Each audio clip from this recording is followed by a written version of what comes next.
little bit about me. I love to travel. I love to drive a car out in the open with the roof open. It's just part of the feeling of freedom. And I love to do Bible studies, and I love to have my mind blown when God shows me something that I hadn't seen that way before. I want to share with you today a story that combines both of those elements. And it starts out, I've entitled this Experiencing Jesus with No Limits. We're going to end up going back through a little passage in the Bible, in the book of Luke, which is my favorite gospel. And I want you to think about it in a way that you probably haven't thought about it before. But to start off, I need to say that I really do enjoy travel, photography. I enjoy beautiful scenes. I enjoy flying a drone. And these are some pictures from California. And I met these guys by the side of the road, and they were doing a photography shoot. And I'm like, do you want me to fly over your cars and use my drone? So that way we made a connection. And then I got to add them on Instagram, and we get to communicate. They know I'm a church pastor, and we build relationships that way. But I love the scenery. It's a little bit dull there, but it's absolutely a beautiful setting. I love the idea of being in a convertible, riding through the mountains, having nothing blocking me and the sky and the scene. That's absolutely gorgeous. It's like a little piece of heaven on earth. But one day I hired this green monster. It was a Mustang, had a powerful motor, and I'm just out in Los Angeles, actually in the Orange County, Ontario, and I had everything. I had freedom, I had time off, I had a holiday, I had a convertible, and in the back streets, I tested this thing out, and it was fast, it was fun, wind in your hair, absolutely gorgeous. I had to drive to Loma Linda because that was where I was staying, so I pull out on this highway called the I-10, which is gorgeous 8-lane highway. The speed limit is 70 miles an hour, and everybody does 90. And to me, with all our restrictive limits in Australia where you can end up in trouble, that was freedom. And I knew they couldn't take my Australian driver's license off me. That was even more freedom. And so I pull out and I floor this car on the exitway, and I'm like, yeah, let's go. And it pulls up the little needle up to 65 miles an hour, and my foot's flat and it doesn't go any faster. It's stuck at 65. Now, what's the speed limit? 70. What's everybody doing? 80 to 90. I'm getting passed by grandmas in old Camrys, and I'm in the sports car with the top down, 65. It will not go any faster. I'm like, this is not freedom. There's a limit on this car. And it wasn't that the engine was weak and it couldn't go any faster. It would go really fast up to 65. And that was it. So I dug into the internet, and I had a look back, and I'm like, what's going on? And I find out there's a thing called My Key that Fords have. That's the key that you take and you give to your teenage son, because he'll likely kill himself with a sports car. And you say, here, this is your key. You can have key to the car. But it limits it to 65, and there is nothing that you can do without the master key to unlimit this car. Obviously, that car lasted me all of 2 days. When I found that out, I took it back and I got it swapped for a nice V8 that didn't have a limit so low. But in this experience, I got to wonder, it was an artificial limit that was not there by design.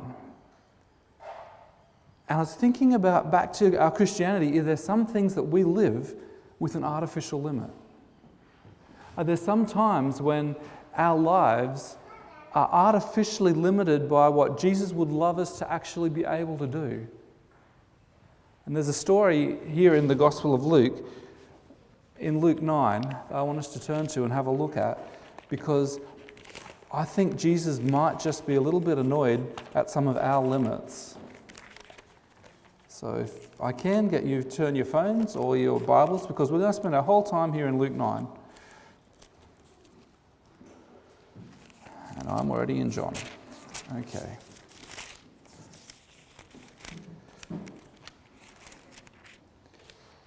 This starts out with something that always seemed very strange to me.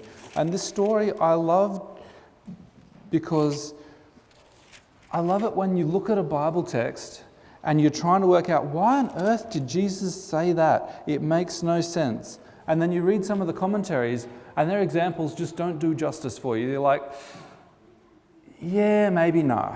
It doesn't really seem like it fits in with the context of what this is talking about. So here in Luke 9, this is Jesus sending his disciples out on their very first mission trip. Reading from verse 1, he called his 12 together and he gave them power and authority over all demons and to cure all disease. That's cool so far. That's unlimiting them in some areas.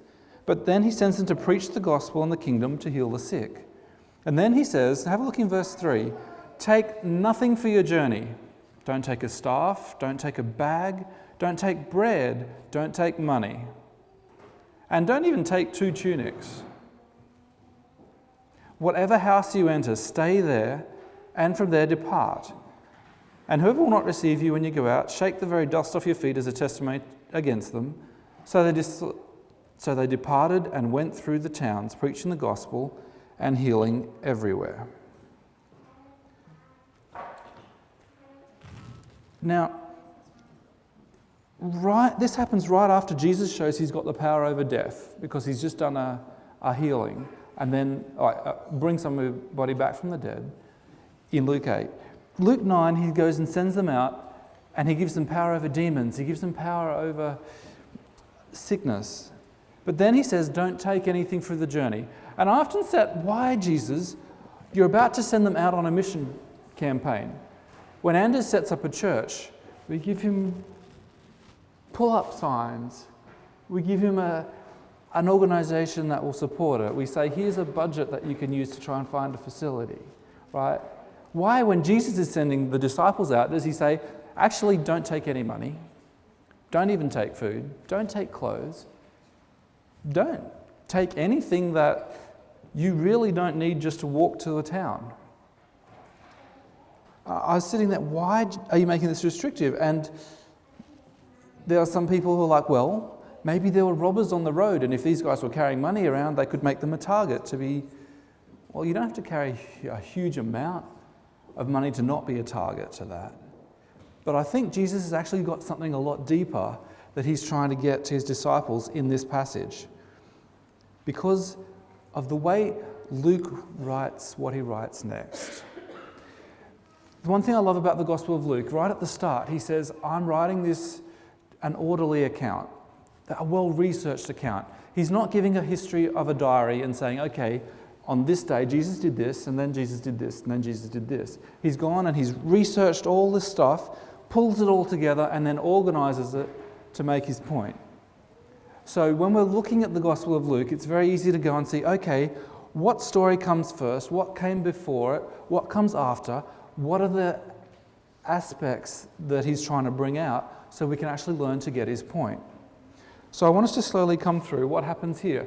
First, in Luke 1-9, Jesus sends out the 12.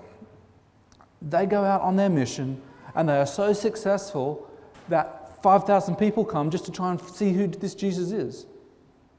That's a pretty cool evangelistic campaign, Anders. I can see he's working this out. We'll do a head count. We're not quite the 5,000 yet, but that's what the disciples did on their very first evangelistic campaign. They're preaching Jesus is the Messiah. They're preaching that then the Messiah's here. They're healing everywhere they go. They're casting out devils. They make such an impact that Herod comes along in the very next part here and says, I want to find out who this guy is. So when your church plant gets to the point that your local councillors and MPs start rocking up to see what on earth's going on in this place, that's how successful this campaign was. And all of a sudden, we get on to this 5,000 people coming to listen to Jesus talk for hours. In the middle of a wilderness. Now, I've sat in that wilderness and there's still not even a Macca's there today. There's nowhere to actually feed the people even today. And Jesus comes along and he says something very interesting to the people because, actually, I'll back up for 1 second. The disciples do something very strange here. You imagine you're in the life of the disciples. You've given your whole purpose to following Jesus. You're betting your whole success on life and ministry, leave your successful business on the fact that he's the legit real deal. You've gone out and you've done your first evangelistic campaign and 5,000 people respond and come and hear Jesus. 5,000 people ready to put him on the throne, ready to say, yes, this guy's the Messiah. It's like everything that you've worked for your whole life has been bet on this one thing being a success. And all these guys are there. And the disciples, who right up to the end are fighting over who's going to be the greatest and who's going to be the least, get to this point where they come to Jesus and say, hey, Jesus, you're preaching for a long time. And it's getting late. And these guys haven't had anything to eat. They're pretty hungry. You need to send them away so they can get food. I'm like, that doesn't sound like disciple language. The disciples are like, hey, it doesn't matter what the cost. We're going to put Jesus on the throne. Let's get these people to do it. I'm like, why? Why the difference? These are the same guys who'll send kids away because they can't put Jesus on the throne. They're not important enough. And yet here they actually seem to care. And I was thinking about it. Jesus sent the disciples out without money, without food, without clothes. And he wouldn't let them move around from house to house. He said, you have to stay in the house you arrive at first. Jesus wanted the people to get to know the disciples on a personal level. The disciples ate their food, wore their clothes, slept in their house, had that intimate friendship built. So when they look over a crowd of 5,000 people, they don't just see 5,000 people to put Jesus on the throne. They see the guy who gave them his jacket. They see the family that fed them. They intimately know these people. They actually care about them. So the first part of what Jesus did by restricting what they could do, he forced them into a place where they had to care about the people they were witnessing to by their close connection. And I was like, when I discovered that, I'm like, that's so cool. Jesus made it hard, unnecessarily hard for the disciples so that they could be connected to the people they're trying to actually witness to. But it's so much more than that. Because the very next part here is Jesus feeds the 5,000. And Jesus does something very strange, because he says, hey, yeah, these guys are going to need food. The solution isn't sending them away. You give them something to eat. I sat back and I tried to work out, what did Jesus expect these guys to do? Imagine you're a disciple. You've just gone out and you've got the power to heal. You've got the power to cast out demons. If Jesus had have said, hey, Matthew, there's a paraplegic there. Make him walk. Matthew's been doing that all week, all month, however long this campaign went for. He could walk over and say, hey, in the name of Jesus, be healed, and the guy would be. He had the power over that, and he knew it. If there was a demon-possessed person there interrupting the actual proceedings, he could have dispatched any one of the disciples, and they would have taken care of it. Did they have the power to do that in themselves? No. But Jesus had given them that power, and they would have had no problem using that power.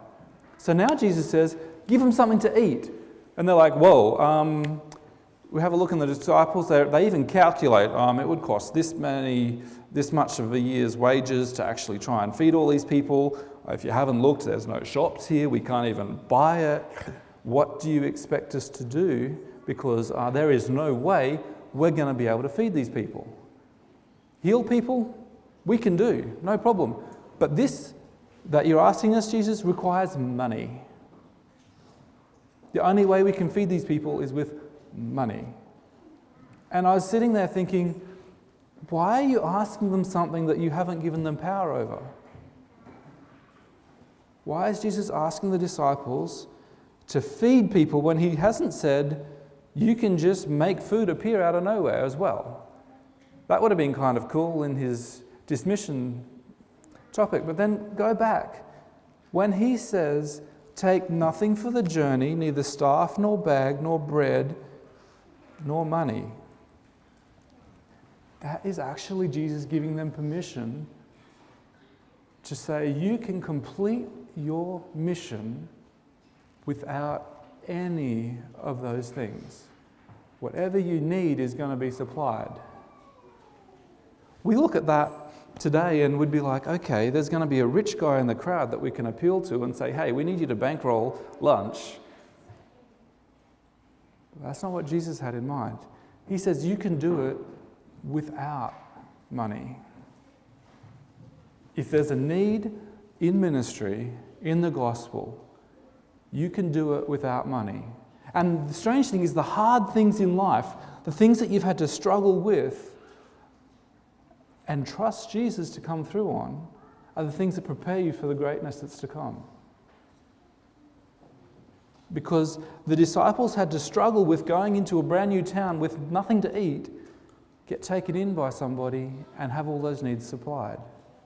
Here, you've got a crowd now that need food, and Jesus is saying, you give them something to eat.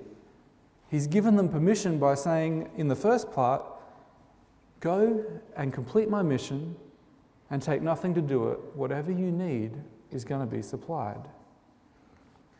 And I sat there and I was thinking about this and I was like, is that really what you're saying, Jesus? Is you really saying that we don't need anything except you if it's to complete your mission? Just in case you've missed the point, Luke reinforces this a few times. Because Jesus goes and he makes them all sit down on the grass. He lines them up. He separates the few things that they have, the bread and the fish, and he feeds 5,000 people. Massive miracle. Have a look what happens next in the story. He goes and he asks, who do you say that I am? Straight after. And I'm like, Luke, why are you asking? You've gone, you've fed 5,000, and then you come to this philosophical, who do you say you are? And like, okay, some say that you're a prophet of old, some say that you're this, some say that you're that. And he says, but who do you say that I am? Peter says, you're the Christ of God. He strictly warns them, don't tell anybody, and then he goes and predicts his death. As soon as that, you've got the transfiguration. You've got Jesus sitting on top of a mountain. You've got God there. You've got Moses. You've got Elijah. You've got Jesus being heralded as the Messiah. And then you've got him come back down and he shows he's got power over demons when the disciples actually can't do it. And the disciples also try and call down fire from heaven on other people, and they show this not Christ-like character, but Jesus then says, count the cost in Luke 9, right at the end. And in Jesus predicting his death, finally, he says, get 2 swords. He says, get a sword, because I'm going to die.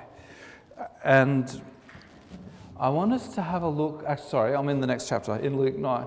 But, sorry, in Luke 9:50, Jesus says, count the cost. We'll go back and we'll just fill that out. These things look almost like, if you didn't pay close attention to them, Paul's gone, okay, this is a story, here's another story, let's just put this all together as a little series of unrelated items.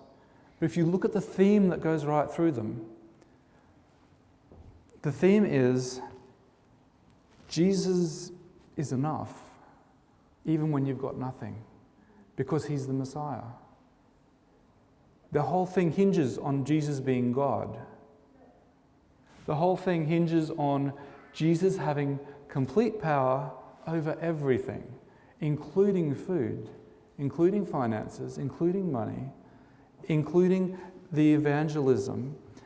And I was sitting there and looking at this passage, and I'm like, is this really the whole point, being that if I have Jesus, I have everything? Like literally everything? In relation to fulfilling the gospel mission, absolutely everything's at my fingertips. And to me, that blew my mind. And I came back from my trip from America with this, and I thought it was absolutely amazing. I shared it at a minister's gathering with all of their university leaders for the students on campus around California. And one of the pastors there, he was from Doug Batchelor's church in Sacramento Central back in the day.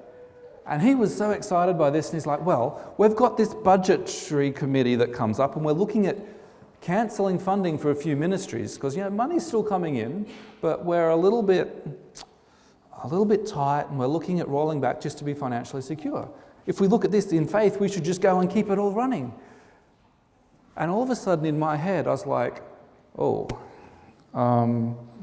do I really want to be the guy who took a worship in the morning and bankrupted Dougie Batchelor's church?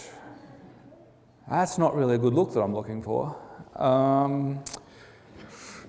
Really, I had to look back at the passage and say, is it what it says? Does it say that our committees can spend whatever they want and all the money will come in? I came to the conclusion that this actually isn't about money.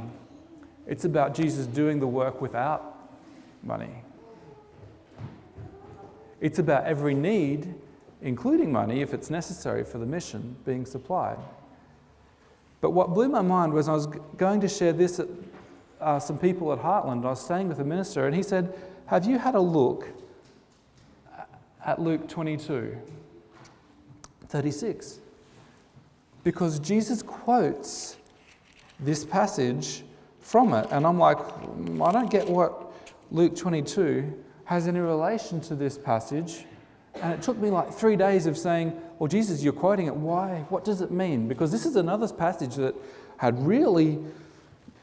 struggled with for a little while, trying to work out what on earth this meant. Because he says, remember in Luke 9:3, he says, take nothing for your journey, no staff, no bag, no bread, no money. Luke 22:36, he comes up and says, but now, go back and read 35.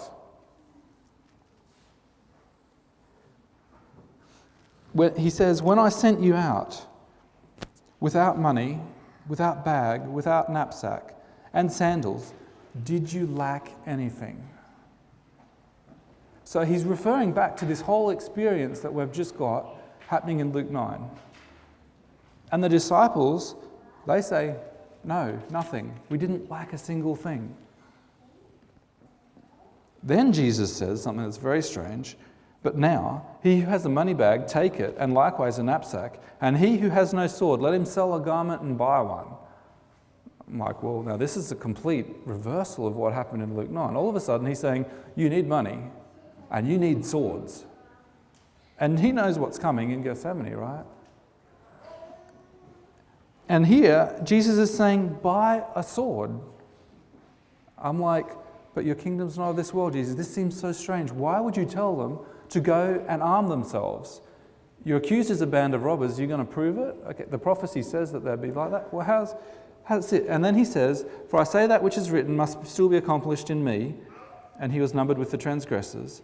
For the things concerning me have an end. He's predicting his death again, which he did back in Luke 9 as well. They saw the transfiguration, everything happening. I'm like, why are you saying, get 2 swords, Jesus? Why are you saying now they need money? What's the difference?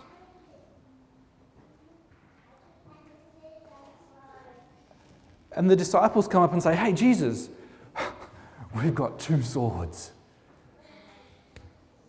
Jesus knows there's going to be an army that comes to get them. Why would Jesus say, 2? That's enough. To me, that seems such a strange verse, right? Why is Jesus, the one who's been peaceful and always says, my kingdom's not of this world, tell them to go and get money, get 2 swords, and then says 2's enough? I'm like, surely they need 1 each, right? And we know when Peter gets the sword and he takes a swing at the high priest's servant, and the high priest's servant ducks and he just gets his ear. We know Jesus didn't actually like him to use the sword. So why is he saying 2 swords and then that's enough? Have a look at Deuteronomy 3:26. Because if you think Jesus is saying, disciples, you need to be armed and you need to defend this, Jesus' attitude in Deuteronomy 3:26, God's attitude, will actually unlock what he's doing. What's happening in Deuteronomy 3:26? The people of God are arguing with God and they're annoying him. And God's finally had enough of it and he says, that's enough. Enough of this stupidness. You'll miss the point. End of story. This is pointless to continue trying to argue with you about it. That's enough. Jesus' point isn't get money and get swords. Jesus' point is saying, remember back in Luke 9 when we fed all those people with nothing? Remember when I gave you power over demons and disease? The whole point was, if you've got me, you've got enough. If you have Jesus, you have everything you need for the mission. Everything you need. Jesus' point here in Luke 22 is, I'm going to die. And then you're not going to have me. And if you don't have me, you need everything. Because when you've got me, you need nothing.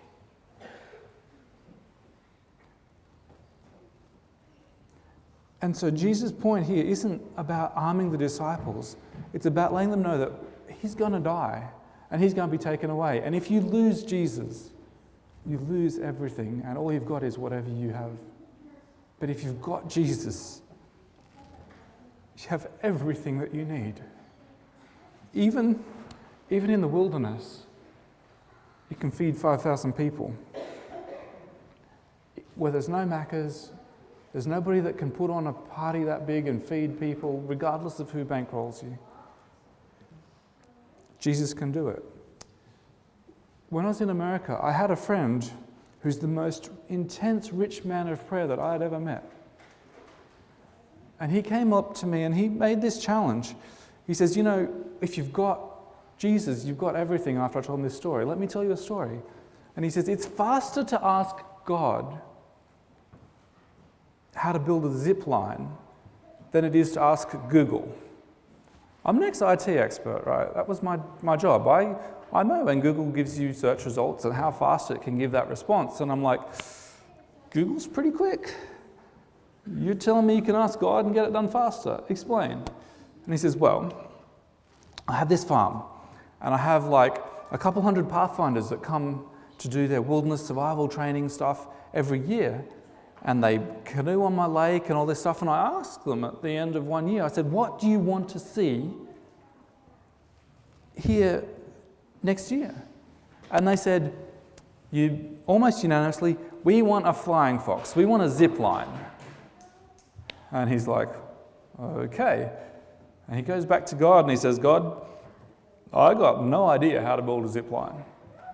I have no idea what resources I need to do it, but you do. So let's make this happen. And he prays. And he prays earnestly. He's the most amazing guy of prayer. And then he goes to work on Monday. And then he gets a knock on the door of the business that he runs. And there's a bunch of guys there and they're like, hey, we've got a vacant lot next door. Can we park our trucks there for just this month? Because we've got a contract in the neighborhood and we need a place to park them. And he's like, oh yeah, sure. What are you guys doing? Like, well, we're replacing all the power poles.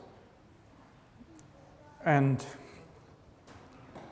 we need a place to store the old ones. Can we just leave them here and use the trucks? And he's like, sure.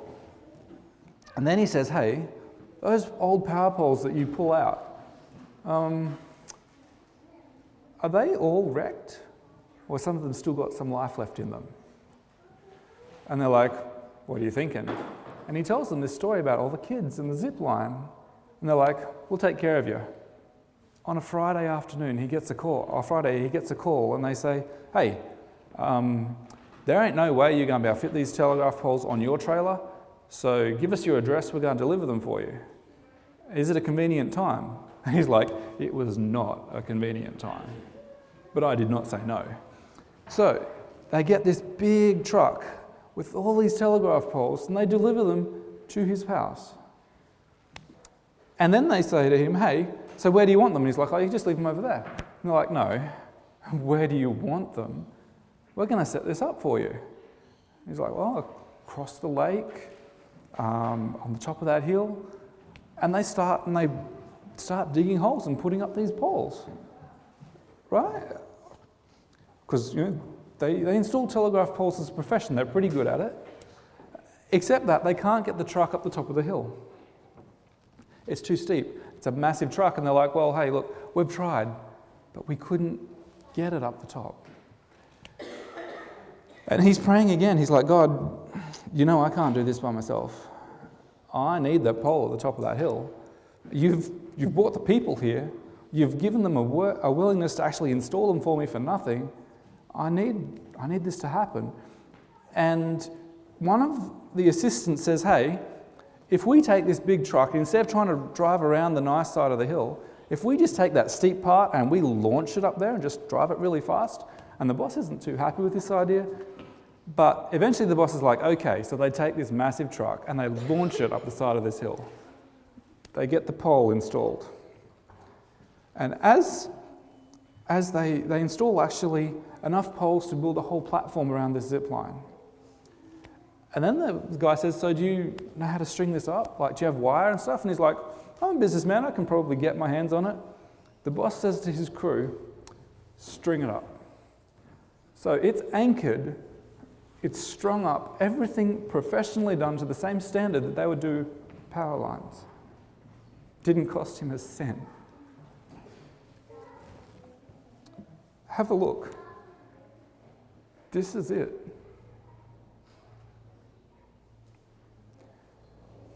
So kids fly down this rope. On the left there, you see a frisbee golf thing. They try and actually do frisbee golf while they're flying through the air, which is sort of neat. I haven't seen that done before. Gets across the other side of the lake, stops on this little platform, and then comes back. So it's like a two-stage, zip, and back. Didn't cost him a thing. I got back to thinking, probably a little better than Google can do. Whatever you need for ministry, it's yours if you have Jesus. Just last week, I had a guy on a Facebook forum say, hey, I've lost my drone on top of a really high building, and I didn't know him from bar soap. I just happened to be on a drone group in Facebook. I was up and I'm like, okay, hey, I'll come over. And I went to the hardware store. I bought a magnet that could lift 300 grams. His drone weighs about 250. And I put it on the bottom of my drone and I fly up and we can't find it. Eventually we find where this drone is sitting on the roof. And I try and get as close as I can to it and pick this thing up. I got a 300 gram magnet because I know my drone can lift about 800 grams. And I knew it could pick it up if I got it just right. What I didn't realise was it's a tin roof. So fortunately, my drone wasn't going to get stuck there because I have bought a bigger magnet as well. If it wasn't a tin roof, I might have flown that around. But my magnet was hitting everything except the drone. I couldn't get that thing close enough because the roof was like an angle like this, and you're flying with this thing, it's swinging, stuck. I tried for about half an hour, used almost 2 batteries, trying to get this thing, and I had to tell him, hey, look, your drone is wedged right in a really hard place. We're not going to be able to fly it. I don't think I can get it off with my drone. And I'm praying, and I'm like, God, I'm here with this guy I've never met, trying to act like Christ did and be interested in him and help him out. I need something. And so I started phoning friends who were electricians or whatever. I'm like, hey, I've got a 6-metre high ceiling. Can you drop me off a ladder so that we can help this guy? And none of them could come through. They're like, actually, I'm working right now, or no, I really can't, or they just went straight to message bank. And I remembered this story, and I'm like, use what you have. I'm like, well, I tried. I used my drone, I used my magnet. I looked out to the street, and there's a plumber's truck parked right there. And he's got a big extension ladder right on the roof racks. And I'm like, I guess it's right there. So I went over to the truck, and I'm like looking for a name to try and give this guy a call and say, hey, can we borrow your ladder? And there's not sign postage anywhere. There's not a name or anything. I get to the front window and I peer into the cab, and I can see a jumper with writing on the back, but it's all folded and crunched and I can't really make it out. I get the first 3 or 4 letters, and so I'm like, oh, looks sort of like that. Google search comes up with a mobile phone number. Give the number a call and say, hey, you got a truck parked on this street? And the guy's like, yeah. It's, sort of like, I just hit his truck or something. He's like, I'll be right out. Anyhow, so I meet him, and he's a nice guy. I'm like, hey, we've got this drone up on the top of that roof. Can we borrow your ladder? And plumbers charge a lot of money, generally. And here I am saying, I want to borrow this ladder. And he's like, love to help you out, guys. I'm really busy under the gun, but you can borrow this ladder. And if it's not big enough, I'll come back tomorrow with a bigger one. I'm like, that's really nice of him. It's actually pretty kind and generous. And so we get this ladder, and it's when we put it on top of the garden bed on the rail and we hold it up tight, it's like 6 meters high, and it just makes it to this roof line. And the friend who's lost his drone, I'm holding the ladder, and he's going up there, and he's not all feeling that comfortable 6 meters high with a ladder leaning on the side of a roof, but he gets up there. He gets his drone, picks it up, walks to the edge of the roof, and I'm like, I'll catch it, because you climbing down this is scary enough. And I get his jacket, and I catch the drone, and the drone doesn't get damaged. And then he's up the top, and he's like, too scared to come down. And I'm like, yeah, just come down. He's like, it might fall. It's a long way up. I'm like, I ain't gonna catch you like the drone, so And so I wedged it a little bit further over and hold it really tight. With enough coaxing, he starts to come down, and he didn't fall. Go back to return the things, and this guy, who's the plumber, he believes in karma, and he's like, when you see me someday, buy me a drink or whatever, that'll be fine. And I'm like, oh, I'm a church minister, but I've done graphic design. I can print you free business cards or whatever that you'd like. But the guy who had helped, his ears prick up, and he's like, you're a minister? My mum's always trying to get me to go to church. She's a Christian, and I'm not part of it, but I'd like to go to your church. I'm like, well, that's pretty cool. My church is an islander. He's Chinese. And I gave him contact with one of my Chinese churches in Sydney. And then I gave him contact with another one who's just started Bible working, and she actually hounds him enough, and he's agreed to go to a small group in a church. All I had to do was look at what was in front of me to complete that mission. I didn't have a big ladder. I couldn't even go to Bunnings and buy a ladder and get it on my car, because you can't do that in a convertible. But it was right there. All I needed was Jesus and to be doing his mission, and I had everything. And that's what this whole thing in Luke 9 is saying. If you've got Jesus, you have everything you need to complete this mission. It's unlimited. Really, genuinely unlimited. Sometimes Jesus takes you through challenges to remove your limits.